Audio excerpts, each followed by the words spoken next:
Alur anime Isekai no Birinoka episode 5 sampai 6. Apa yang akan dilakukan Hiraku dengan kekuatan alat pertanian maha bisa? Langsung saja ke alur animenya. Sekarang rumah Hiraku menjadi besar karena rumah Hiraku haruslah yang paling bagus di antara para penduduk lain. Di dalam sana ada ruang tengah yang bisa digunakan untuk berkumpul. Lalu di lantai 2 ada kamar Hiraku, berbeda dengan sebelumnya yang sangat kecil. Mereka pun membuat ruang makan dan dapur, bahkan tungku yang berada di luar. Terus ruang bawah tanah untuk menyimpan makanan dan barang-barang yang diperlukan. Ru dan Tia dibuatkan kamar terpisah satu persatu. Kelihatannya mereka sangat menyukainya. Lalu Hiraku penasaran kenapa ada sebuah ruangan yang tertutup, bahkan dikunci oleh balok kayu. Ternyata itu tempat untuk berkembang biak. Walau hanya ada kasur, tidak ada alat-alat yang aneh. Ketika waktunya makan, Hiraku akan membuat kare. Karena makanan ini berasal dari dunia Hiraku sebelumnya, Tia dan Ru tidak pernah mendengarnya. Dimulailah Hiraku menyiapkan bahan-bahan untuk kare. Pertama-tama jinten, sumber utama aroma dari kare, lalu kunyit sebagai pewarna kare. Akarnya dikeringkan terlebih dahulu sebelum dimasak. Untungnya Tia dan Ru bisa menggunakan sihir untuk mengeringkannya. Jadi praktis kalau ada sihir. Kemudian ketumbar ditumbuk terlebih dahulu sebelum dimasak. Lalu daun yang berwarna hijau disebut sebagai daun ketumbar. Ya bener sih, nggak salah. Aroma dari daun ketumbar sangatlah menyengat. Bahkan ketika anjing itu menciumnya, mereka lari ketakutan. Melihat kejadian itu, Tia dan Ru menganggap bahwa tanaman itu bisa mengusir anjing tersebut. Ini akan menjadi sebuah penelitian yang bagus. Terakhir ada lada hitam dan cabai rawit. Dengan begitu, semua rempah-rempah untuk membuat kare lengkap. Yang akan membantu Hiraku membuat kare hanya Lea. Karena Ru dan Tia sedang sibuk meneliti. Mereka bilang sudah menemukan sebuah jimat penangkal terkuat. Maksudnya tanaman yang tadi ya. Mereka berdua pun memulai membuat kare dari memanaskan minyak, memasukkan daging kelinci, dan menghaluskan rempah-rempah. Jika dagingnya sudah matang, mereka memasukkan jinten ke minyak sisa penggorengan daging untuk mengeluarkan aromanya. Aromanya sangat wangi sampai elf yang lewat penasaran apa yang Hiraku dan Lea buat. Bahkan anjing Hiraku menunggu masakan mereka. Ketika sudah bahan-bahan masakan dimasukkan, tinggal menunggu masakan matang. Tapi sepertinya Hiraku melupakan sesuatu yang penting. Ternyata itu nan. Mereka berdua pun langsung membuatnya. Cara buatnya sama seperti roti. Dan akhirnya masakan pun sudah siap dimakan. Semua penduduk mengantri makanan yang sudah jadi. Lalu Hiraku pun mengajarkan cara memakan kare yang benar. Setelah Hiraku makan, mereka semua mulai menghabiskan makanannya. Terlihat semua sangat menyukai masakan Hiraku. Ru mencoba memberikan makanan itu kepada anjing tersebut. Terlihat anjing itu tak menyukainya dan berlari kencang. Ru menganggap ini sebuah jimat untuk mengusir mereka. Hari pun berakhir. Mereka semua terlihat kekenyangan menghabiskan makanan Hiraku. Musim salju akan segera datang. Biasanya mereka mengurung diri di rumah karena cuaca yang sangat ekstrim. Makanya Hiraku dengan yang lain menyiapkan persiapan musim salju seperti Hiraku yang menyimpan kayu bakar di ruang bawah tanah. Lalu para elf yang terus bekerja dan Ru dan Tia mengawetkan makanan. Bahkan para anjing akan kesulitan berburu selama musim salju. Hiraku pun ingin menyimpan daging sebanyak mungkin. Melihat Ru yang menggunakan sihir membuat Hiraku menjadi iri. Dia sudah berusaha berkali-kali tapi hasilnya sia-sia. Padahal dia udah dapat kekuatan overpower, masih aja iri. Lalu meminta Ru untuk mengajarkannya menggunakan sihir. Hiraku merasa semua penduduk di ladangnya sangat hebat dalam banyak hal. Berbeda dengan Hiraku yang cuma bisa bercocok tanam dan memasak. Ru mengatakan bahwa sebenarnya yang paling hebat itu Hiraku karena dia bisa tinggal di sini dalam waktu yang lama. Itu bukan hal yang sepele. Tidak ada yang bisa melakukannya selama ini. Hiraku pun merasa senang dipuji oleh istrinya. Jadi iri. Akhirnya musim salju pun datang. Pastinya mereka akan tinggal di rumah selama musim salju. Hiraku pun membuat permainan sederhana yang bisa mereka mainkan. Seperti reversi, catur, dan mahjong. Lalu mengajarkan peraturan setiap permainannya kepada yang lain. Permainan yang sangat sederhana tapi butuh kecerdasan untuk memenangkannya. Tiba-tiba Ru langsung menantang Tia bermain reversi. Tapi setelah bermain, Ru disudutkan oleh Tia. Tidak ingin kalah, Ru tak punya pilihan lain. Dia meleparkan papan permainannya. Dengan begini, permainan harus mereka ulangi lagi.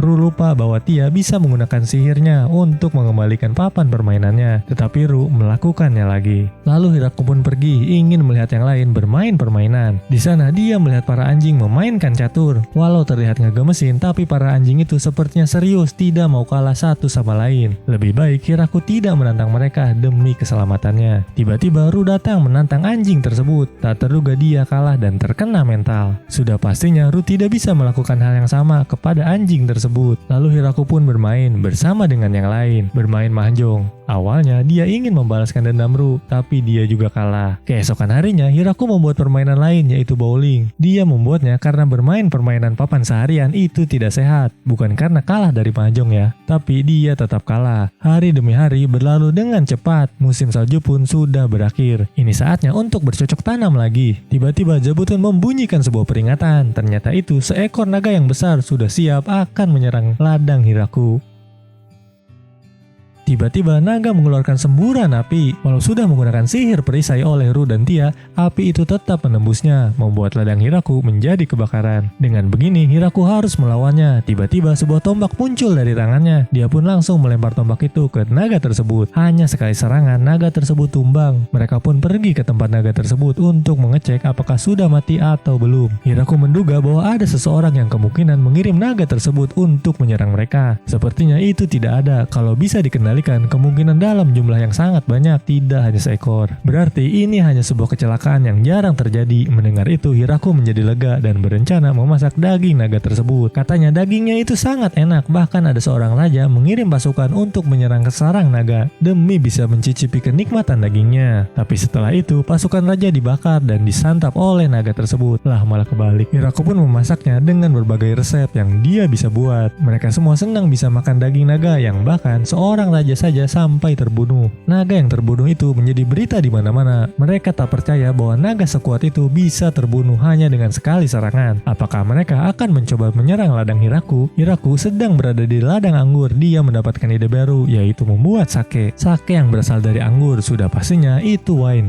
Dan wine sudah ada di dunia tersebut. Mendengar itu, semua semangat memanen anggur. Selanjutnya, anggur itu diperas dan difermentasi. Lalu Hiraku membuat tempat untuk memerasnya dengan cara menginjak anggur tersebut. Mereka semua pun menginjak semua anggur sampai selesai. Keesokan harinya, lagi-lagi Zabuton membunyikan sebuah peringatan. Saat dilihat ada seorang anak kecil tertangkap. Ini sudah ketiga kalinya terjadi. Ternyata dia adalah adik dari Ru bernama Flora. Dia menjelaskan bahwa setelah mendengar Ru dikejar oleh malaikat berhati licik, dia pun langsung menyusul ke sana. Flora tidak percaya bahwa Hiraku adalah suami kakaknya, tapi setelah diancam oleh para anjing dan dijelaskan oleh Ru bahwa dia adalah pemimpin tempat ini, bahkan majikan dari Inferno Wolf, itu adalah nama asli anjing Hiraku. Ternyata bukan anjing tapi serigala. Mendengar itu, Flora langsung sujud kepada sepuh.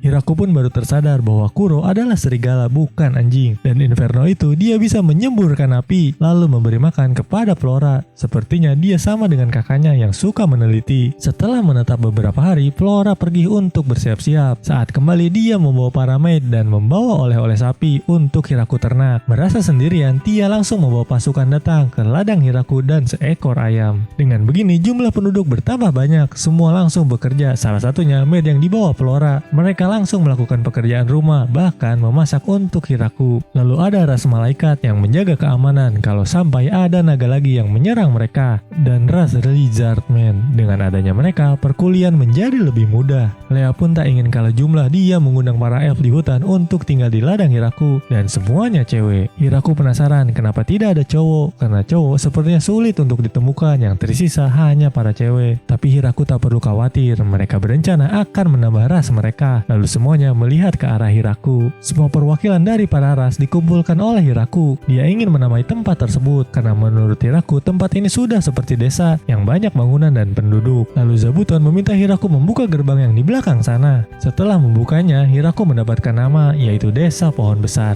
Ketika malam hari, pesta pun diadakan sebagai peringatan desa Hiraku didirikan. Tak lupa Hiraku sudah menyiapkan wine untuk para penduduknya. Mereka semua pun mulai bersenang-senang. Hiraku juga merasa senang karena sebelum dia dipindahkan ke dunia ini, dia hanya menghabiskan waktunya berada di rumah sakit. Apa yang akan terjadi selanjutnya?